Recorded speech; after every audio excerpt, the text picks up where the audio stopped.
একের দাগের যে অঙ্কটি রয়েছে, একটি ত্রিভুজ দেওয়া রয়েছে, সমবাহু ত্রিভুজ। ত্রিভুজের প্রত্যেকটি শীর্ষবিন্দুতে কিউ পরিমাণ আধান রয়েছে। এবার ত্রিভুজটির ভর কেন্দ্রে তড়িৎ ক্ষেত্র প্রাবল্য বের করতে হবে। তো আমি দেখো ছবি এঁকেই রেখেছি। তো এক্ষেত্রে কিন্তু এই প্রত্যেকটি শীর্ষবিন্দু থেকে ভর কেন্দ্রের দূরত্ব একই, মানে প্রত্যেকটা দূরত্ব আমি যদি এক্স ধরে নিই, প্রত্যেকটা দূরত্বই কিন্তু এক্স হবে। তাহলে এই আধানের জন্য তড়িৎ ক্ষেত্র যদি ই হয়, তাহলে এই আধানের জন্য তড়িৎ ক্ষেত্র কিন্তু ই হবে। আর তার ডিরেকশনগুলো আমি তীর চিহ্ন দিয়ে দেখিয়ে দিয়েছি। আবার এই আধানের জন্য তড়িৎ ক্ষেত্র এটা হচ্ছে ই। যেহেতু প্রত্যেকটি আধান সমান আর প্রত্যেকটি দূরত্ব এক্স, তাহলে সেক্ষেত্রে ওদের মানগুলো সমান হবে, তাই প্রত্যেকটি ই করে নিয়েছি। এবার বাকিটা ক্যালকুলেশনের সাহায্যেও করতে পারো অথবা ক্যালকুলেশন না করেও করা যায়। তো ক্যালকুলেশন না করে কিভাবে করবে দেখো, সেটা আগে দেখাচ্ছি। তো এক্ষেত্রে এদের মধ্যে এই অ্যাঙ্গেলটা কিন্তু 120 ডিগ্রি, এটাও 120 ডিগ্রি, এটাও 120 ডিগ্রি, অর্থাৎ তিনটে অ্যাঙ্গেল সমান। তো এরকম কেসে লব্ধি বল শূন্য হয়। মানে যদি এমন হয় যে ধর একটা বস্তু আছে, এর উপর তিনটে বল কাজ করছে, তাদের মধ্যে কোণগুলো সব 120 ডিগ্রি, অর্থাৎ সমান সমান কোণ, আবার বলের মানগুলো সমান, সেক্ষেত্রে লব্ধি বল কিন্তু শূন্য হয়ে যায়। তো এক্ষেত্রে লব্ধি তড়িৎ ক্ষেত্র ই নেট শূন্য হবে। তাহলে এবার যদি এটা ক্যালকুলেশন করে করতে যাও, সেটাও আমি দেখিয়ে দিচ্ছি। এক্ষেত্রে লক্ষ্য করে যে আমি এই এই দুটোর লব্ধি বের করে নিচ্ছি আগে। তাহলে এদের মধ্যে কোণ কত, না এই কোণটা কিন্তু 120 ডিগ্রি। আচ্ছা, লব্ধিটা কোন দিকে কাজ করবে সেটা আগে দেখিয়ে দিচ্ছি। যেহেতু দুটো এটাও ই, তাহলে এদের লব্ধিটা কিন্তু ওদের মাঝখান দিয়ে, অর্থাৎ এই ডট এই বরাবর ক্রিয়া করবে, এবং এর মান কত হবে, না √অফ ভেক্টরের লব্ধির যে সূত্র a² + b² + 2ab cos θ,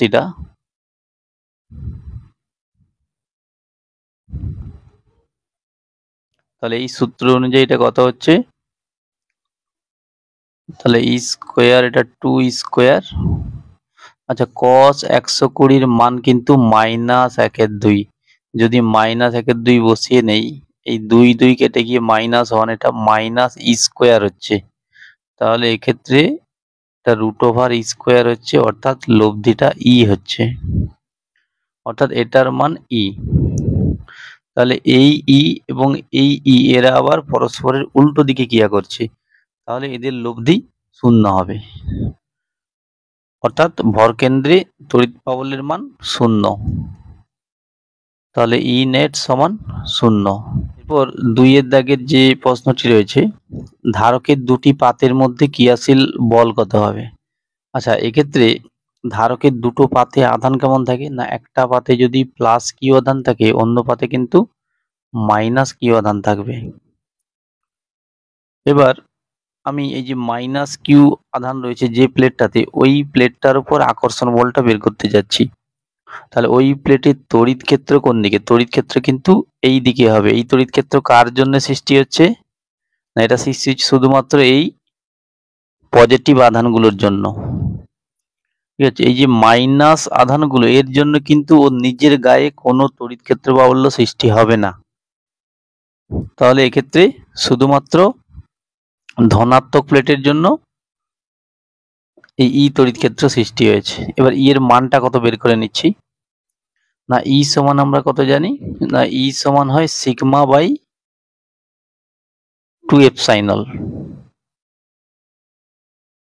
এটা অসীম আকারের পাত ধরে নিতে হবে, আর এই দূরত্ব তার তুলনায় অনেক কম, অর্থাৎ এটা অসীম আকারের পাত ধরে নিতে হবে। তাহলে এক্ষেত্রে তড়িৎ ক্ষেত্রের মান কত হবে, না σ/2ε করে নিচ্ছি।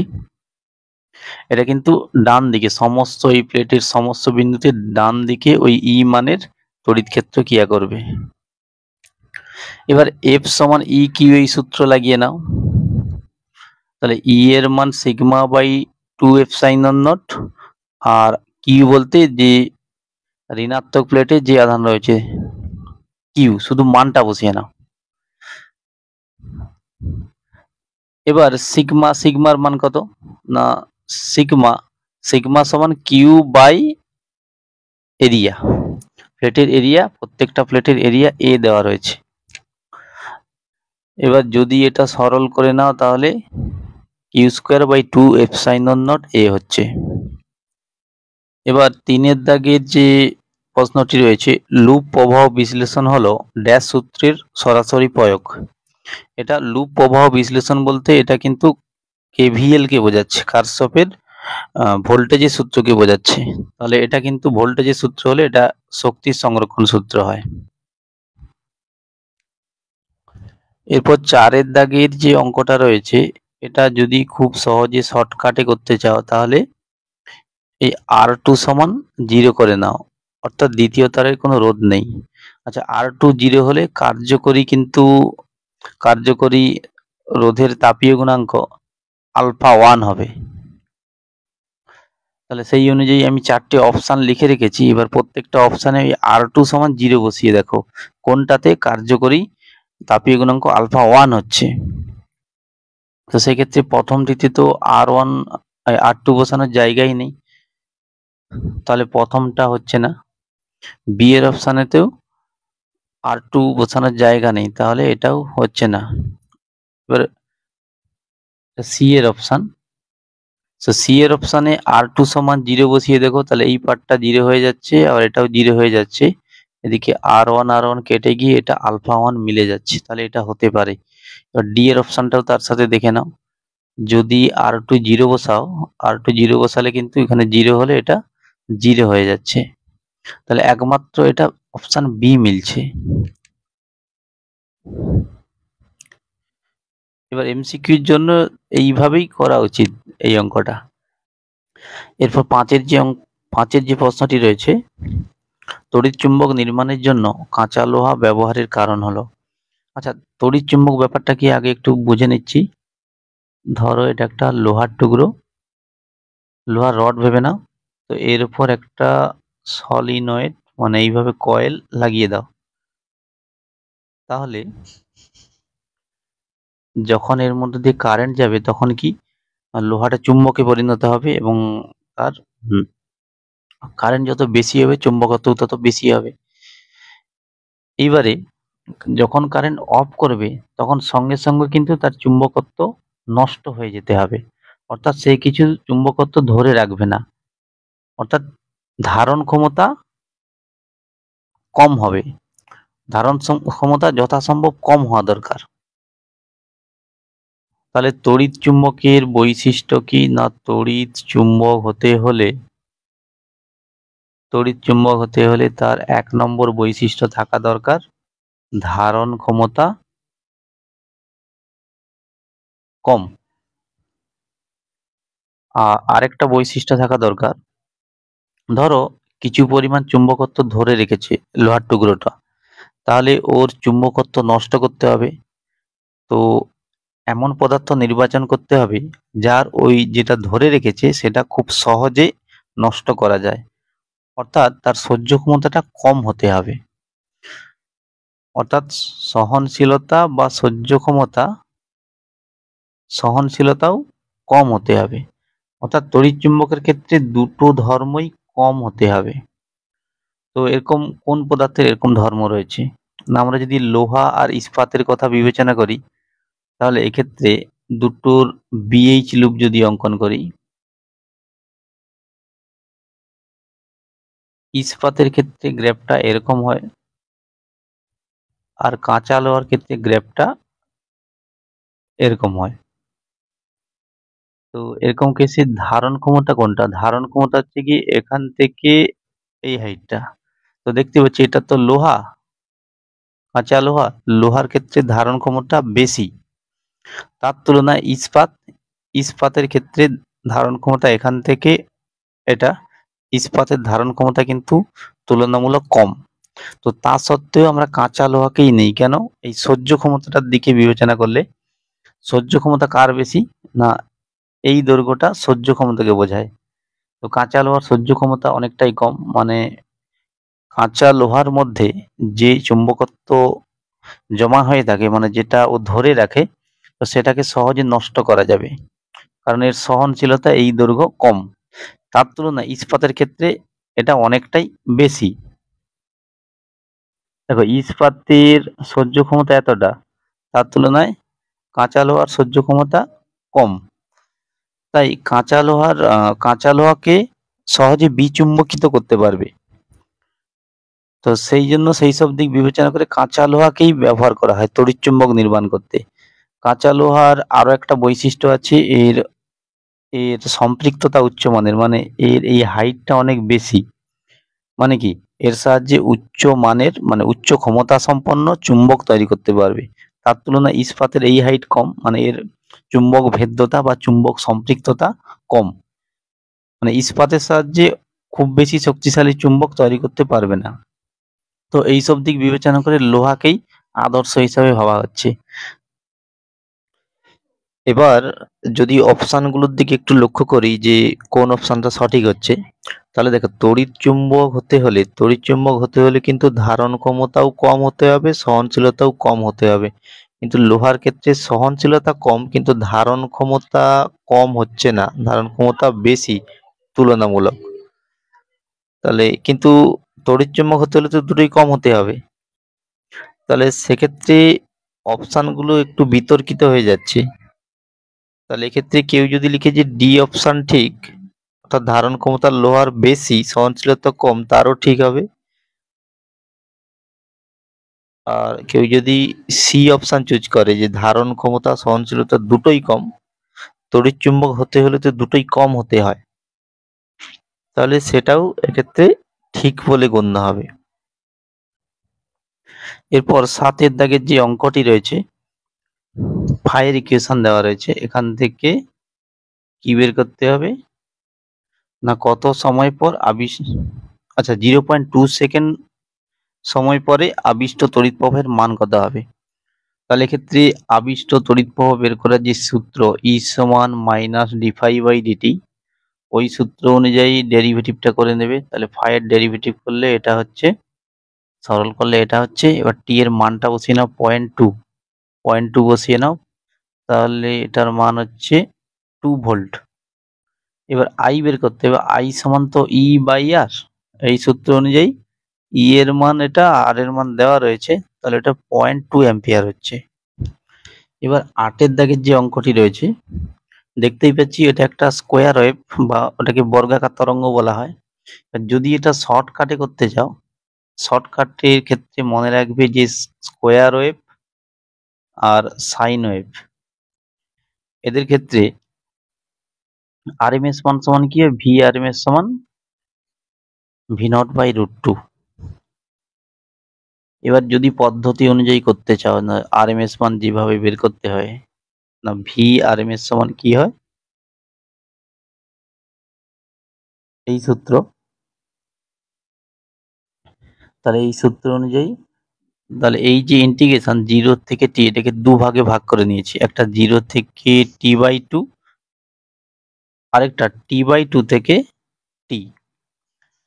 এখন টি 0 থেকে t/2, 0 থেকে t/2 এখানটা একটু লক্ষ্য করে, 0 থেকে t/2 এই সময়ে ভোল্টেজের মান কিন্তু এটা, মানে v0, তাই এটা v0 বসানো আছে এখানে। আবার ty থেকে t মানে এই অংশে ভোল্টেজের মান তো 0, তাহলে ওই অংশে ভোল্টেজের মান এটা 0 বসিয়ে এনেছি। এবার ইন্টিগ্রেশনটা করে নেবে নিজের মতো করে, দেখবে যে শেষমেশ এটা v0/√2 হচ্ছে। তবে এটা পরীক্ষায় শর্টকাটে করার জন্য এটা মুখস্থ রেখে দেওয়াই বেটার হবে, যে সাইন এবং স্কোয়ার উভয়ের ক্ষেত্রে v/RMS সমান v0/√2 হয়। 4 প্রকার তরঙ্গ দেওয়া রয়েছে, ওদেরকে তরঙ্গ দৈর্ঘ্যের নিম্নক্রম অনুযায়ী সাজাতে হবে। আচ্ছা, তো এক্ষেত্রে আমি পরপর তড়িৎচুম্বকীয় তরঙ্গের লিস্টটা লিখে রেখেছি। এক্ষেত্রে যত নিচের দিকে নামবে তরঙ্গ দৈর্ঘ্য তত কমতে থাকে, ল্যামডা তত কমতে থাকে। তাহলে এক্ষেত্রে মাইক্রো তরঙ্গ একে আছে, তারপর অবলোহিত, তারপর ইউভি, লাস্টে শেষে আছে গামা। 4। তাহলে এই সিকোয়েন্সটা ঠিক হচ্ছে, অপশন বি ঠিক হচ্ছে।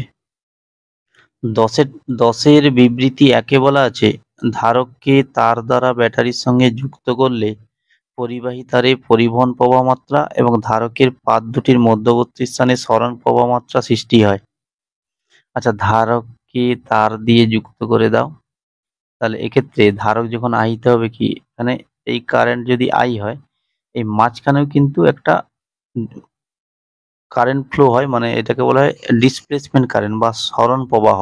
মানে এই কারেন্ট সত্যিকারের যায় না, কিন্তু ধরে নিতে হয় যে একটা অদৃশ্য কারেন্ট ওখান দিয়ে যাচ্ছে, ওটাকে বলা হয় ডিসপ্লেসমেন্ট কারেন্ট। তো তাহলে এখানে কিন্তু একটা কারেন্ট যাচ্ছে আইডি, এটা ভেবে নিতে হয়। এই আইডি আর আই এরা পরস্পরের সঙ্গে সমান হয়, তাহলে এটা পরিবহন প্রবাহ, আর এটা হচ্ছে স্থানচ্যুতি প্রবাহ বা ডিসপ্লেসমেন্ট কারেন্ট, এই দুটো কিন্তু সমান হয়। তাহলে বিবৃতি 1 কিন্তু ঠিকই আছে, 1 ঠিক আছে। এবার বিবৃতি 2 কি বলছে না, উপরোক্ত প্রবাহ মাত্রা আলাদাভাবে বিচ্ছিন্ন, বদ্ধ বর্তনীতে তারা মিলিতভাবে অবিচ্ছিন্ন, এটাও ঠিকই রয়েছে। এবার অপশন 3-এ কি বলা রয়েছে না, ওই দুটো প্রবাহ ভিন্ন, না ওই দুটো প্রবাহের মান তো একই হয়, আগেই বলা হলো। তাহলে অপশন মানে বিবৃতি 3 ভুল রয়েছে এক্ষেত্রে। অপশন 4-এ কি বলা রয়েছে, অপশন 4-এ বলা রয়েছে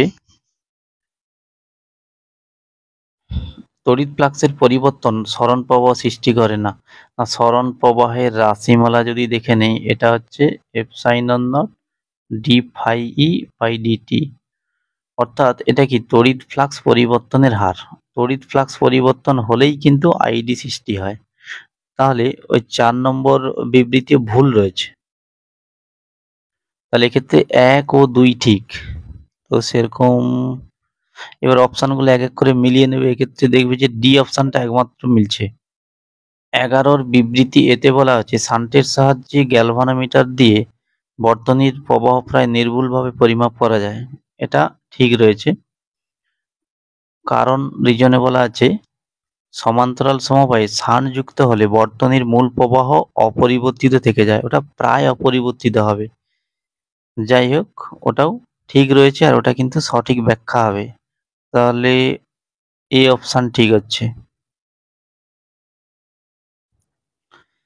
এরপর 12 দাগের যে প্রশ্নটি রয়েছে, তড়িৎ প্রবাহ ঘনত্বের অভিমুখ তড়িৎ ক্ষেত্র প্রাবল্যের অভিমুখে হয়।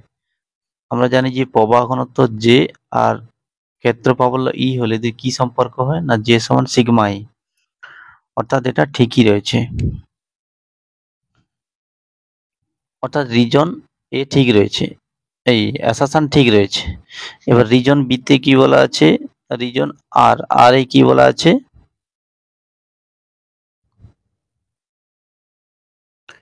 ইলেকট্রনের অনুপ্রবাহ বেগের অভিমুখ তড়িৎ ক্ষেত্র প্রাবল্যের অভিমুখ দ্বারা নির্ধারিত হয় না। না, এটা একদমই ভুল রয়েছে। তড়িৎ ক্ষেত্র যেদিকে কাজ করে অনুপ্রবাহ বেগ ঠিক তার উল্টো দিকে হয়, অর্থাৎ তড়িৎ ক্ষেত্র দ্বারা নির্ধারিত হয়। তাহলে ভুল রয়েছে এটা, তাহলে এক্ষেত্রে ডি অপশন ঠিক হচ্ছে, এ ঠিক আর ভুল।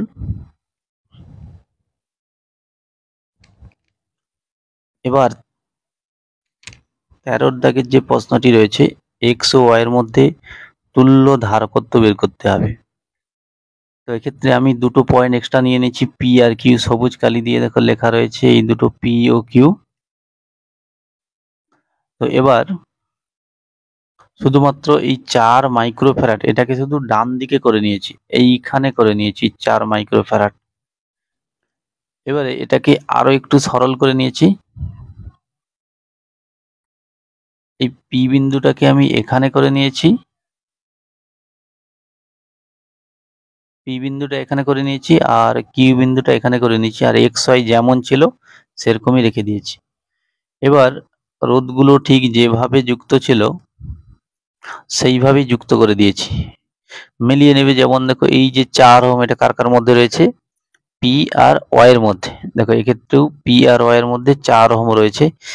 এইভাবে নিজে দেখে নেবে যে ধারকগুলো ঠিকঠাক ভাবে যুক্ত করা রয়েছে কিনা। এবারে এক্স ও ওয়াই এর মধ্যে তুল্য ধারকত্ব বের করতে হবে। তাহলে দেখো এটা একটা হুইটস্টোন ব্রিজের মতো হয়ে যাচ্ছে। তাহলে এক্ষেত্রে এটা পি, এটা কিউ, এটা আর, এটা এস। তাহলে পি বাই কিউ সমান আর বাই এস মিলছে কিনা একটু দেখে নাও। না, পি বাই কিউ মানে কত? পি বাই কিউ এর মান হচ্ছে 3/4, আর বাই এস এর মান কত হচ্ছে 6/2, অর্থাৎ 3 হচ্ছে। তাহলে দুটো অনুপাত কিন্তু মিলছে না, পি বাই কিউ সমান আর বাই এস হচ্ছে না, তাহলে এটা কিন্তু নিষ্পন্দ অবস্থায় নেই। তাহলে এক্ষেত্রে তুমি বলতে পারবে না যে এই 5 ধারকটা নেই বলে ভাবা যাবে না, কারণ এই পি বিন্দু কিউ বিন্দুর বিভব এক্ষেত্রে সমান সমান হবে না। তাহলে এক্ষেত্রে এর তুল্য ধারকত্ব বের করা অনেক জটিল ব্যাপার, আর সেটা সিলেবাসেও নেই। এক্ষেত্রে অঙ্কটিতে একটি ভুল দেওয়া রয়েছে, সেইটা একটু কারেকশন করে নিলেই অঙ্কটা হয়ে যায়। এক্ষেত্রে এই যে 4 মাইক্রোফ্যারাড আর 2 মাইক্রোফ্যারাড, এই দুটোকে ইন্টারচেঞ্জ করে নাও, মানে 4 এর জায়গাতে 2 করো, 2 এর জায়গাতে 4 করো, তাহলে অঙ্কটা হয়ে যাচ্ছে। তাহলে এটা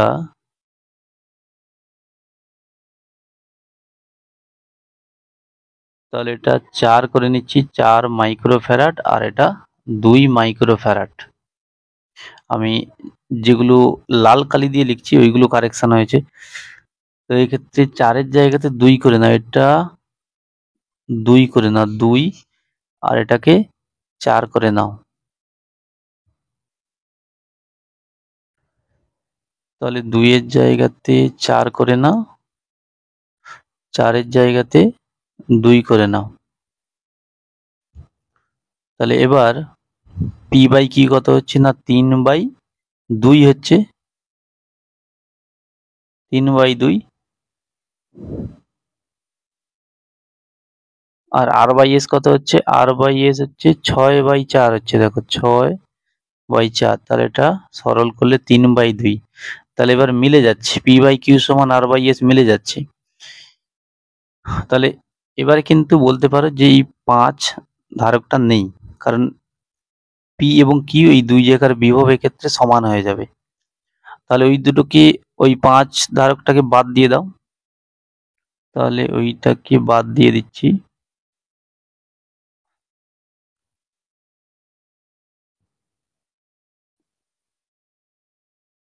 তাহলে এবার দেখো এক্ষেত্রে এই যে 3 আর 2, 3 আর 2 কি সমবায় রয়েছে? না শ্রেণী সমবায়। তাহলে 3 আর 2 এর তুল্য কত হয়? তাহলে 3 আর 2 মিলিয়ে কত হয়? না 3 আর 2, 3 2 6, 6/5, অর্থাৎ 6 এর 5 হয়।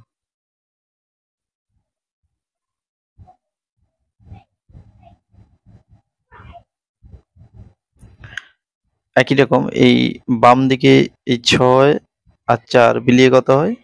6 4 24, 24/10, অর্থাৎ 24/10 কে সরল করলে 12/5, তাহলে বাম দিকে 12/5। আবার এরা তো পরস্পরের সাথে সমান্তরালে রয়েছে, তাহলে তুল্য ধারকত্ব হবে, যোগ হবে 12/5 আর 6/5 যোগ হয়ে 18/5 হচ্ছে, অর্থাৎ অপশন সি ঠিক হচ্ছে।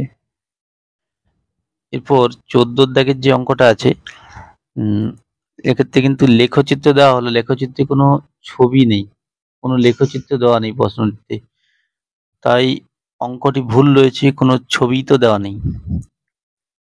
এবার 15 দাগের যে অঙ্কটা রয়েছে, আমি ছবিটা এঁকে রেখেছি, তাহলে এর এ ও বি এর মধ্যে তুল্য রোধ বের করতে হবে। আচ্ছা, প্রত্যেকটা রোধের কিন্তু মান 16 ওহম, তাই রোধের মানগুলো আর লিখছি না। এবার একটু লক্ষ্য করো যে এই তারের সব জায়গায় বিভব একই হচ্ছে কিনা। না, ওই তারের সব জায়গায় বিভব একই হবে। একই রকম এই তারের সব জায়গায় বিভব একই হবে, কারণ ওটা তো একটা তার, তারের সব জায়গায় বিভব একই হয়। তো সিমিলারলি এই তারের সব জায়গায় বিভব একই, এই তারের সব জায়গায় বিভব একই। তাহলে এর তুল্য ছবি এইভাবে এঁকে নাও। মানে এই যে চারটে রোধ রয়েছে, এদের বাম দিকের প্রান্তগুলো সব সি বিন্দুতে জুড়ে দাও, আর ডান দিকের প্রান্তগুলো সব ডি বিন্দুতে জুড়ে দাও, যেমন ছবিতে করা আছে। এবার এই চারটে একই রকম, আর এই চারটে, তাহলে এবার দেখো এই চারটে রোধ কিন্তু সমান্তরাল সমবায়ে রয়েছে, তাহলে ওদের তুল্য রোধ কত হবে না 16 ওহম করে চারটে, তাহলে 16/4 অর্থাৎ 4 ওহম, 4 ওহম, তাহলে এটা 4 ওহম করে নিয়েছি। এইভাবে প্রত্যেকটা রোধের মান 4 ওহম। তাহলে এবার এই 4 এরা শ্রেণী সমবায়ে রয়েছে, তাহলে 4 4 4 মিলিয়ে হয় 12, আর নিচের 4টা যেমন ছিল রেখে দিচ্ছি। তাহলে 12 4 মিলিয়ে কত হচ্ছে না 12 4 48/12 + 4 16, 48/16 মানে 3 ওহম হচ্ছে। এরপর 16 দাগের যে অঙ্কটি রয়েছে হচ্ছে কোন লেখচিত্রটি বৈদ্যুতিক প্রবাহের অপেক্ষক হিসাবে একটি নির্দিষ্ট সময়ে একটি রোধে উৎপাদিত তাপ শক্তিকে উপস্থাপন করে। আচ্ছা, তাপ শক্তি মানে কি? তাপ শক্তি মানে এই যেটা হয় তারে যে তাপ উৎপন্ন হয়, জুলের সূত্র, এইচ কত হয়? এইচ সমান তো I²RT। এবার এক্ষেত্রে এইচটাকে ইউ ধরা আছে, তাহলে ইউর সঙ্গে আই এর সম্পর্কটা কেমন হলো না ইউ সমানুপাতিক I²। তাহলে এক্ষেত্রে ইউ এর পাওয়ার 1, আই এর পাওয়ার 2, তাহলে একঘাত দ্বিঘাত হলেই লেখচিত্র অধিবৃত্ত হয়। তাহলে ইউ বনাম আই এর লেখচিত্র একটা অধিবৃত্ত হবে, অর্থাৎ লেখচিত্রটা এরকম হওয়া উচিত। এক্ষেত্রে যেটার একঘাত তাকে ঘিরে থাকবে লেখচিত্রটা, ইউ এর তো একঘাত, তাই এটা ইউ কে ঘিরে রয়েছে। এবার 17 দাগের যে অঙ্কটি, এস সুইচকে যখন বন্ধ করা হয় তখন তড়িৎ প্রবাহ আই এর মান কি হবে? না এস সুইচ বন্ধ করার অর্থ এই দুটো জুড়ে দেওয়া আছে, এই দুটো তার এখানে জোড়া হয়ে গেছে। এবার ধরে নাও এই জাংশনের বিভব এক্স, তাহলে কারেন্টের অভিমুখ দেখানো রয়েছে, এটা I1, এটা I2, তাহলে I1 আর I2 প্রবেশ করছে এই জাংশনে, আর বের হচ্ছে কত? বের হচ্ছে I হয়ে। তাহলে বলতে পারি I1 আর I2 মিলিয়ে কত হচ্ছে? I1 I2 মিলিয়ে I হচ্ছে। এবার প্রত্যেকটার মান বসিয়ে নাও। I1 দেখো এই I1 মানে এই 2 ওহমের মধ্য দিয়ে যে কারেন্ট, তাহলে কারেন্ট বাম থেকে ডানে যাচ্ছে, তাহলে বাম দিকে ভোল্টেজ বেশি, ডান দিকে ভোল্টেজ কম, অর্থাৎ ডিফারেন্স কত? বেশি মাইনাস কম, 20 - x/2। আবার I2 কোন দিকে যাচ্ছে? I2 10 এর থেকে জাংশনের দিকে যাচ্ছে, তাহলে 10 বেশি আর জাংশনের ভোল্টেজ x কম, তাহলে 10 বেশি x কম, ভোল্টেজ ডিফারেন্স বাই আর। আর I মানে 2 এর মধ্য দিয়ে যে কারেন্ট নিচের দিকে যাচ্ছে, তাহলে যেহেতু কারেন্ট নিচের দিকে যাচ্ছে তাহলে জাংশন অর্থাৎ x এর মান বেশি, আর এটা তো 0 ভোল্ট, এটা কম, তাহলে এক্ষেত্রে ডিফারেন্স x - 0/r। তাহলে এটা সমাধান করে নেবে, প্রত্যেকটাকে 4 দিয়ে গুণ করে নাও, 4 দিয়ে গুণ করলে এই সমীকরণটা পেয়ে যাবে। এবার এখান থেকে সমাধান করে x এর মান পেয়ে যাবে, x এর মান 10 ভোল্ট। তাহলে এখান থেকে যেহেতু I বের করতে বলা আছে, অর্থাৎ এই যে কারেন্টটা, তাহলে ওটার মান কত না x - 0/2, অর্থাৎ ওটা 5 অ্যাম্পিয়ার হচ্ছে। এরপর 18 দাগের যে প্রশ্নটি রয়েছে, একটি ভোল্টেজের সমীকরণ দেওয়া রয়েছে আর প্রবাহের সমীকরণ দেওয়া রয়েছে। সম্ভবত প্রবাহের সমীকরণটিতে একটু ভুল দেওয়া রয়েছে, ওটা 100t হবে, কারণ ভোল্টেজের কম্পাঙ্ক যা হবে প্রবাহের কম্পাঙ্ক সেম হতে হবে। তাহলে ভোল্টেজের কম্পাঙ্ক যদি 100t হয়, মানে ভোল্টেজের রাশিমালাতে যদি t এর সাথে 100 থাকে, তাহলে প্রবাহের রাশিমালাতেও t এর সাথে 100ই থাকতে হবে, এটা 200টি ভুল দেওয়া রয়েছে সম্ভবত। এবার গড় ক্ষমতার সূত্র এটা, তো সেই অনুযায়ী মানগুলো বসিয়ে নাও। V0 I0 যাই হোক না কেন, থিটা মানে দশা পার্থক্য তো π/2, cos π/2 0, তাই ক্ষমতা 0 হবে। এবার 19 দাগের যে অঙ্কটা রয়েছে, অঙ্কটা দু রকম ভাবে হতে পারে, মানে দু রকম উত্তর হতে পারে। আচ্ছা, তার আগে জেনে নেব যে প্রবাহ সুবেদিতা আর বিভব সুবেদিতা ব্যাপারটা কি। না, প্রবাহ সুবেদিতা সমান কি হয়, থিটা বাই আই, এটাকে এক্স ধরে নিচ্ছি। আর বিভব সুবেদিতা কি হয়, থিটা বাই ভি, ওটাকে ওয়াই ধরে নিচ্ছি। এবার এখানে দেখো বের করা আছে যে গ্যালভানোমিটারের ক্ষেত্রে প্রযুক্ত টর্ক টাও সমান বি না, আর যে সুতো থেকে ঝুলছে সে একটা উল্টো দিকে টর্ক প্রয়োগ করে সি থিটা। তাহলে এই দুটোকে সমান করে দিলে এখান থেকে তুমি আয়ের রাশিমালা পেয়ে যাবে।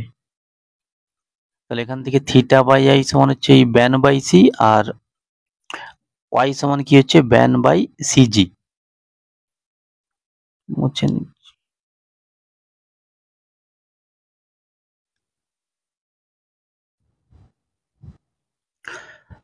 এবার যদি ওয়াই বাই এক্স বের করে নেই, ওয়াই বাই এক্স কত হচ্ছে না, ওয়াই বাই এক্স এটা করে দেখবে এটা 1/g হচ্ছে।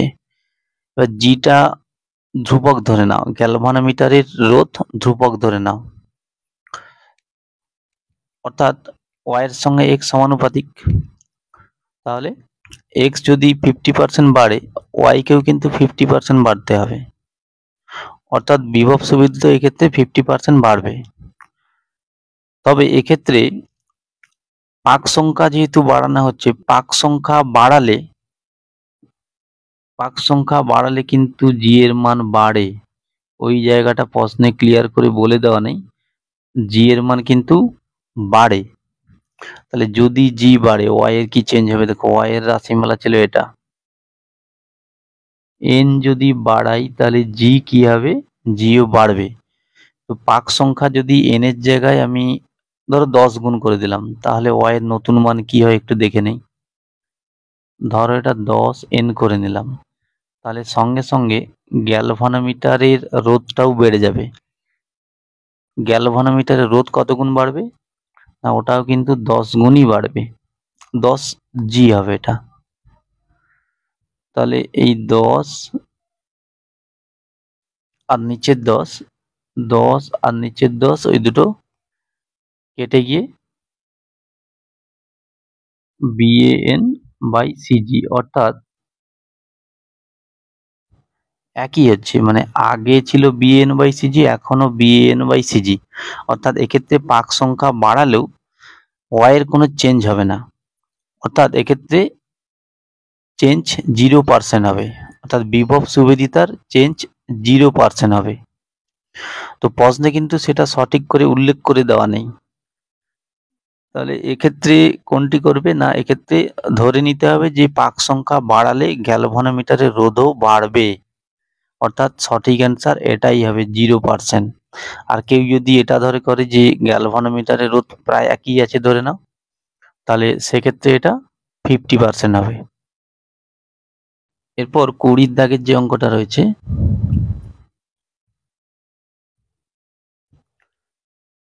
একটা সমীকরণ দেওয়া রয়েছে, তড়িৎচুম্বকীয় তরঙ্গের তড়িৎ ক্ষেত্রের সমীকরণ দেওয়া রয়েছে।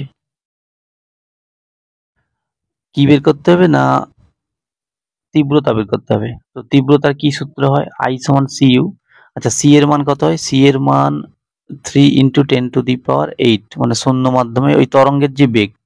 আচ্ছা, তরঙ্গের বেগটা একটু দেখে নাও, ভি সমান তো ওমেগা বাই কে, সেই অনুযায়ী ওমেগা মানে যেটা টি এর সঙ্গে যেটা থাকে ওমেগা, তাহলে এটা, আর কে মানে কি যেটা জেড এর সঙ্গে বা এক্স এর সঙ্গে থাকে এটা কে, দুটো অনুপাত করলে কিন্তু এটা 3 × 10⁸ হচ্ছে, অর্থাৎ তরঙ্গটা শূন্য মাধ্যমেই চলছে।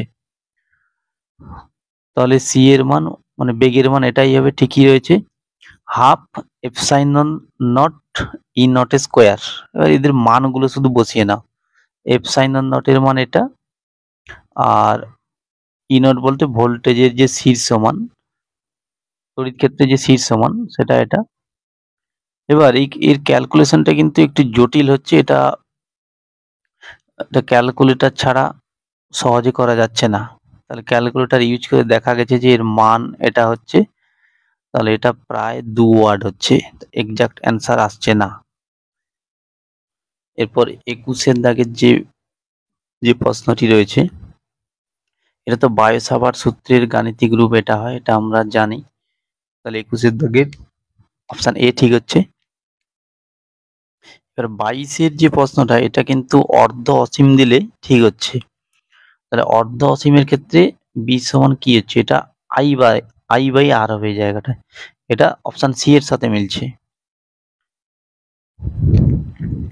আর সম্ভবত পরেরটা অসীম অসীম হওয়া উচিত, পরের প্রশ্নটায় অসীম দৈর্ঘ্যের তার। তাহলে সেক্ষেত্রে বি এর মান এটা হয়, পুরো অসীম দৈর্ঘ্যের তার হলে সরল করলে মিউ 0 আই বাই 2 পাই আর, অর্থাৎ অপশন এ ঠিক হচ্ছে 23-এর অঙ্কটাতে।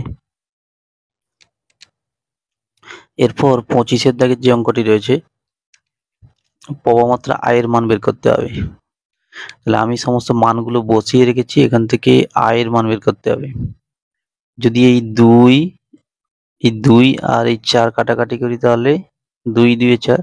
আচ্ছা, এই 2 আর 3.14 গুণ করে কত হচ্ছে 6.28, অর্থাৎ এই 6.28 বাম দিকে এটা, আর হচ্ছে এই সবগুলো কেটে যাচ্ছে, এটাও বাদ হয়ে গেছে।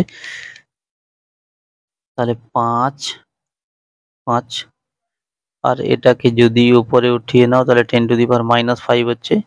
তাহলে দেখবি যে আয়ের মান হচ্ছে 1/5 অ্যাম্পিয়ার, অর্থাৎ 0.2 অ্যাম্পিয়ার হচ্ছে। অপশন সি ঠিক হচ্ছে। এবার 26-এর যে অঙ্কটি রয়েছে, এলসি স্পন্দকের স্বাভাবিক কম্পাঙ্ক এটা হয়, মনে রাখতে হবে। আচ্ছা, 27-এর যে অঙ্কটি রয়েছে, অনুনাদের ক্ষেত্রে তড়িৎচালক বল আর প্রবাহের মধ্যে দশা পার্থক্য 0 ডিগ্রি হয়, সমদশায় থাকে। 28-এর যে অঙ্কটি রয়েছে, প্রবাহের সমীকরণ দেওয়া রয়েছে, তড়িৎচালক বলের সমীকরণ দেওয়া রয়েছে, তাহলে গড় ক্ষমতা কত হবে। আচ্ছা, গড় ক্ষমতা বের করার সূত্র এটা, তাহলে সেই অনুযায়ী মানগুলো বসিয়ে নেবে। এটা 1/√2 আর এটা cos π/3। যদি মানগুলো বসিয়ে নেই তাহলে এটা 1/8 ওয়াট হচ্ছে। এরপর 29-এর দাগের যে অঙ্কটি রয়েছে, অনুনাদি বর্তনীতে অনুনাদের সময় ব্যয়িত ক্ষমতা কত হয়। আচ্ছা, ব্যয়িত ক্ষমতার সূত্র এটা, অনুনাদের সময় থিটা 0 ডিগ্রি, তাহলে এটা cos 0, আর I0 মানে V0/Z, Z এর মান কিন্তু আর এক্ষেত্রে, তাহলে এটা সরল করে নিলে এটা হচ্ছে। 30-এর দাগের যে অঙ্কটি রয়েছে, একটা এলসিআর বর্তনী আছে, অনুনাদি কম্পাঙ্কের মান বের করতে হবে। আচ্ছা, অনুনাদি কম্পাঙ্কের সূত্র এটা, এবার মানগুলো শুধু বসিয়ে নাও। তাহলে পায়ের মান এটা, এল এর মান এটা দেওয়া রয়েছে, সি এর মান মাইক্রো ফ্যারাডে ছিল, 10⁻⁻6 দিয়ে গুণ করে ফ্যারাড করে নাও। এবার এই যে 0.405, এটাকে 0.4 ধরে নাও। 0.4 আর 25 গুণ করলে কত হয়, 0.4 আর 25 গুণ করে এটা 10 হয়। আর এটা যেমন ছিল তেমন রেখে দিচ্ছি। এবার এই 10-এর রুট ওভার করলে এটা প্রায় 3.2 হয় এটা। এবার এই দুটো, এটার গুণ করলে 6 × 3 = 18, ওটাকে কাছাকাছি 20 ধরে নাও, তাহলে এটা সরল করলে প্রায় 50 হার্জ হচ্ছে। এবার 50 হার্জের কাছাকাছি কি অপশন রয়েছে দেখো, না একদম 50 হার্জই একটা অপশন রয়েছে, অপশন এ ঠিক হচ্ছে তাহলে। এবার এর বাকি যে অঙ্কগুলো রয়েছে, 31 থেকে 35 যে অঙ্কগুলি রয়েছে,